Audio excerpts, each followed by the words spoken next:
Mark எழுதின சுவிசேஷம் 10வது அதிகாரம் 17வது வசனம் 21, 22.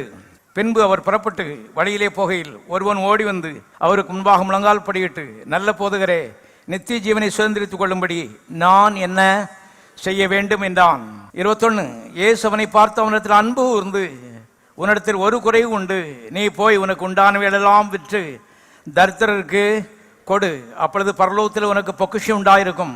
பின்பு சிலுவையை எடுத்துக்கொண்டு என்னை பின்பற்றி வா என்றார். அவன் மிகுந்த ஆஸ்தி உள்ளவனாயிருந்தபடியால் இந்த வார்த்தையை கேட்டு மனமடைந்து துக்கத்தோடே போய்விட்டான். நித்திய ஜீவன் என்பது நான் என்ன செய்ய வேண்டும் என்று இவன் கேட்டான். நித்திய ஜீவன் என்பது ஒரு ஈவு என்பதை தெரிந்து கொள்ளுங்கள். ரோமருக்கு நிருபம் 6ஆம் அதிகாரம் 23வது வசனம். பாவத்தின் சம்பளம் மரணம், தேவனுடைய கிருபை வரமோ நம்முடைய கர்த்தராகிய இயேசு கிறிஸ்துவினால் உண்டான நித்திய ஜீவன். கிருபை, கிருபையின் தமிழ் எழுதப்பட்டிருக்கிறது, ஆங்கிலத்திலே கிஃப்ட் என்று எழுதப்பட்டிருக்கிறது. பாருங்கள், ஒரு ஈவு, இலவசமான ஒரு ஈவு. ஆகவே நித்திய ஜீவன் சம்பாதிக்க முடியாது, மனுஷன் சம்பாதிக்க முடியாது. இவன் என்ன செய்தாலும் சரி, என்னத்தை வித்து கொடுத்தாலும் சரி, நித்திய ஜீவன் நினைச்ச முடியாது, வாங்க முடியாது.